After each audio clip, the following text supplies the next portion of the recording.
আসসালামু আলাইকুম। আশা করি সকলেই ভালো আছেন। আজকে আমরা আপনাদেরকে দেখাবো কিভাবে খুব সহজেই জমি পরিমাপ করা যায়। বর্তমান সমাজে 90 থেকে 99% মানুষ জমি পরিমাপ করতে জানে না। তারা ভাবে এটা খুব কঠিন একটা কাজ, কিন্তু না। জমি পরিমাপ একদম সহজে বের করতে পারবেন। আজকের এই টপিকটা দেখলেই আপনারা বুঝতে পারবেন কত সহজেই জমি পরিমাপ করা যায়। তো চলেন আপনাদেরকে দেখাই কিভাবে সহজে জমি পরিমাপ করবেন।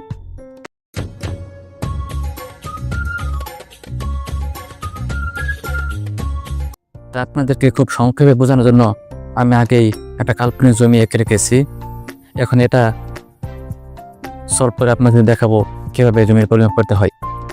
তো দেখেন, এটা একটা কাল্পনিক জমি। এদিকে জমির দৈর্ঘ্য হচ্ছে 140 ফুট, আর এদিকে দৈর্ঘ্য হচ্ছে 120 ফুট, আর এদিকে প্রস্থ হচ্ছে 60 ফুট, এদিকে হচ্ছে 80 ফুট। প্রথম আমাদের কাজ হচ্ছে জমিটার গড় দৈর্ঘ্য বের করতে হবে। তা আমরা গড় দৈর্ঘ্য নেওয়ার জন্য প্রথমে 140 এই দৈর্ঘ্যটা নিলাম, প্লাস যোগ করলাম এদিকে 120 ফুট, তাহলে দুইটা দৈর্ঘ্য। এখন আপনি যদি আপনার জমির দৈর্ঘ্য আরো বেশি থাকে, ধরেন এদিকে আরেকটা দৈর্ঘ্য আছে, তারপর ওটা যোগ করবেন। যোগ করার পরে 2 দ্বারা ভাগ করবেন, যেহেতু আমাদের এখানে দুইটা দৈর্ঘ্য, এই জন্য আমরা 2 দ্বারা ভাগ করব।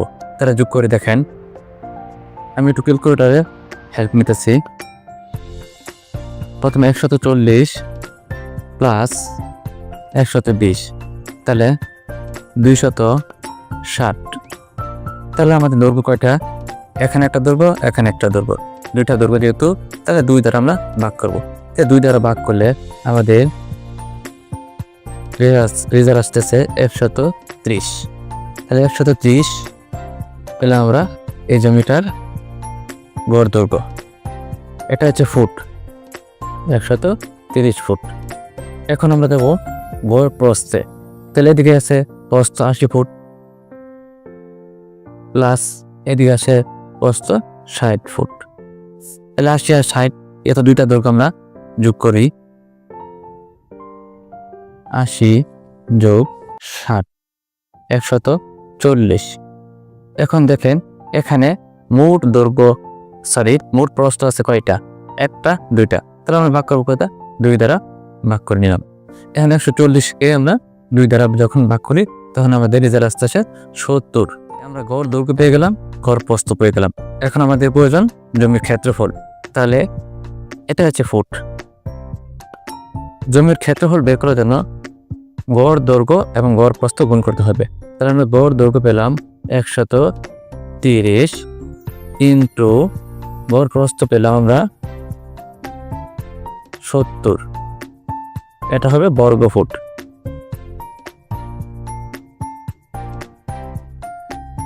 এখন আমরা এই 130 আর 70 যদি ক্যালকুলেটরে আমরা গুণ দেয়, 130 ইন্টু 70, আমাদের দাঁড়ালো 9100 বর্গ ফুট। 9100 বর্গ ফুট। তাহলে আমরা জানি 435.6 বর্গ ফুটে 1%। এখন আমরা শতাংশ বের করার জন্য 9100 বর্গ ফুটকে ভাগ দিব 435.6 দ্বারা। তাহলে এটা আমরা ভাগ করার পরে আমাদের যে রেজাল্ট আসবে সেটা আছে জমির শতাংশ।